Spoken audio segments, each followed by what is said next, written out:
Yo, yo, yo, yo, yo, yo, yo, what's going on? What's going on? Happy Turkey Day to all you beautiful people. I am Terrell, Hall of Fame, D-Line, tbkc, and all that sweet, beautiful, wonderful shit. This is what I'll tell you guys when it comes to this, it's not even a debate, but it's an understanding, and it has to be an understanding of a dog's functionality. And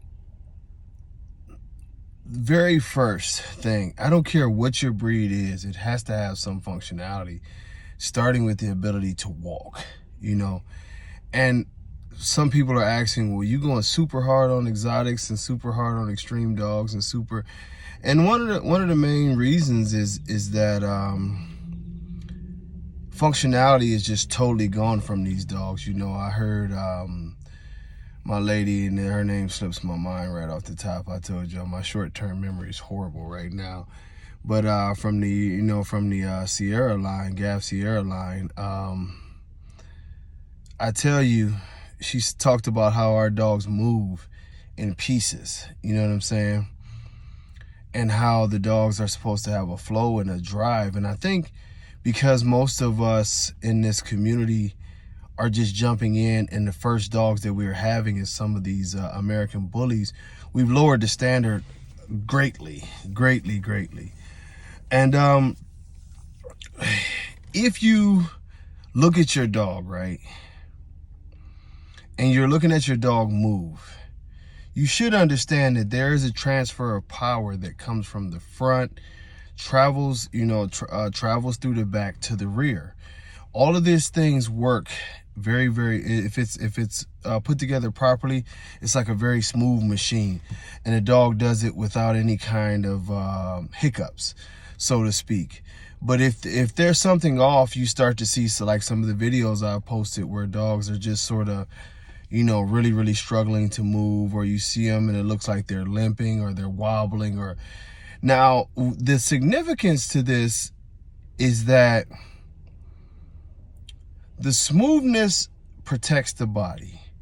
When everything is rolling pretty smooth, it protects every part of the body, because this is the way it's meant to function.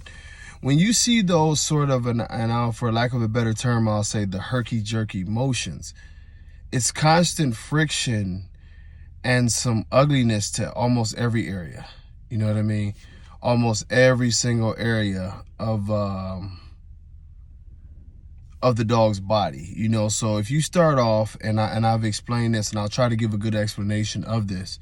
If you start off and you see the dogs who have the bowed legs, let's start off down in the foot area. The feet are built to be, the pads are built for all of the weight to come directly down on them. It is not built for them to turn at all. That's why the bigger part of the pad is right there. It's the solid part. The weight comes down on that. What we would call the toes is right there, and they're centered. So as the weight goes forward, it comes forward just like that. Paw, the big pad, and then the toes. I forget the technical terms of this. Once you turn them, you start to cause a stress to that pad and to what we would call the ankle joint. And that's why a lot of times they lay back on their pasterns, because they're not built to hold weight that way. When they turn in, that ankle is not built to hold that weight inwards. It's built to hold it straight up and down. So it's like sort of like if you turned your feet the wrong way, you know what I mean? It would be very uncomfortable. Unfortunately for a dog, you know what I mean, they don't have the ability to go get corrective surgeries and all of that carrying on. So then what happens is, and this is going to be a longer explanation, but I hope you guys follow me. What happens is it's more stress on the lower bone of the leg, and it's a ton of stress on the elbow when the legs bow like that. And I've explained this on other videos, but you have the CCL and the different ligaments in the elbow that are basically on each side of the elbow. You have ligaments that are holding it from popping it outwards, popping it inwards, and then of course you have the ligament that keeps it from going back and forth. When these ligaments that are meant to go straight up and down are now being constantly stressed, and a certain amount of level of force is being applied to them every time the dog tries to move. It is putting, you know, what basically guarantees enough stress on there that eventually it's going to rip. It's, you know, you're going to have tears there. You're going to have other issues there. You're going to have inflammation of the joint. You're going to have a lot of different things. The dog tries to compensate, you know, for the pain that it feels in the ankle now, and it feels that in the elbow also. But that pain transfers to the shoulder. Now you have 3 areas that are all going to be affected by this dog's bold leg front end movement right off top. You know, and that's why you sort of see the movement sort of like, it's almost like they're robots. Like they sort of jerk when they do it, because the joints are getting inflamed and they're stiffening up. You know, when you see them as puppies, a lot of times they don't move like that because the damage hasn't been done yet. As they grow, the damage increases, the inflammation increases, the pain increases. But a lot of times it's not just the pain, it's the actual inflammation and inability for that joint to move freely like it does from the damage. Now, what you tend to see happen from there, and remember what I talked about transfer of power, is you'll see the back start to change on a lot of these dogs. The reason the back starts to change in a lot of cases, if the dog wasn't born with you could already see it there, but it'll get worse, is because it is that transfer of power. What some dogs will do naturally is that because it's so much stress on the front end, they'll sort of arch their back and try to transfer the power to the rear end, or the force to the rear end, to take some of the pressure off of the front end. That arching of the back that they do, and they can do it, but it's very, very unnatural. The dog is sort of moving itself backwards as it walks to try to shift more weight to the rear end. It's a lot of stress on the back. The back is not meant to hold that stress at that angle. I've literally seen dogs do it so badly to the point that it hurts me. But that changes the top line a lot. You know, it's other things that could affect the top line, but it will start to change the structure as they age. Now, another problem that we see with these dogs, that it all flows hand in hand, and we would need a lot more time than this video.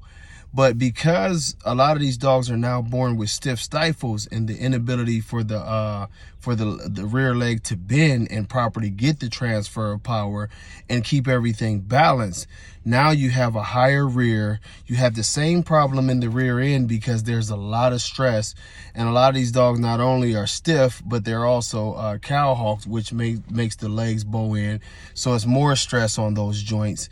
And as you can see, I can keep going on and on and on, but it's just a problem after problem after problem. And throughout this dog's life, which most of the times is very, very short, the dog falls apart.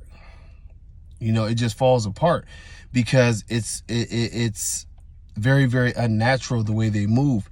So a lot of us, when we see them at a certain age and they get up to about 18 months, and we see them really, really wobbling around and stuff like that, and we wonder why the dogs didn't look quite as bad as puppies, it's because of the growth factor, and it's an everyday damage process. You know, I mean, the only equivalent that I could say is, imagine, you know, having a bad ankle sprain or a bad ankle break, and trying to walk without anything assisting you all day around. This is what you're going to do. You're just going to keep walking on it. You're never going to get anything fixed with this broken ankle. What's going to start eventually happening is that other joints are going to be affected because they're compensating for the weight that you can't put on that ankle. And this is what's happening with a lot of these dogs. You know, to compound that even more is to imagine that ankle was broken, and you also have, you know what I mean, ligament problems in both knees. You know, so now what would you do? You know, your hips are going to take effect. All of these things are going to take effect. And it's very, very much so genetic. I've seen people keep on talking about, oh, you can give them Sure Grow, and you can give them this vitamin, and you can give that vitamin. In rare cases, it's a vitamin deficiency where things have went bad with the vitamins. But most of the time when we're dealing with this is just purely genetics and the dog breaking down. It's no other way around it. And we have to understand This is one of the reasons why I'm pounding this and I'm pounding this and I'm pounding this. And God has blessed me to be able to do this registry now and to get things the right way here. But education is going to be one of the biggest things that we're pushing. To see so many people talk about, oh, that's a nice dog. Come on, man. It's not a nice dog. You know what I mean? It's nothing nice about the dog. And we have to get to that resolution. But tomorrow, Friday morning, we're going to get into it. And I promise y'all, I'll be here early. And we're going to roll, baby. We're going to roll. We'll be here. We'll be in on our Instagram. Y'all come and show me some love. If you want to, like a lot of y'all keep inboxing me, if you want to donate to the Cash App, and I really do appreciate that because it helps with the other things I'm trying to build.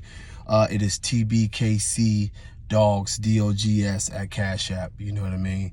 And some people want to do Zelle now. That's cool too. If you're doing Zelle, it's my personal phone number, which is 346-292-6560. But I tell y'all what, I'll see y'all tomorrow. It is another video that goes along with this one. Y'all see, it's it's going to be a big upkeep in videos now. And I'm looking forward to being back on the scene again. Until next time, y'all, much love. God bless. Peace.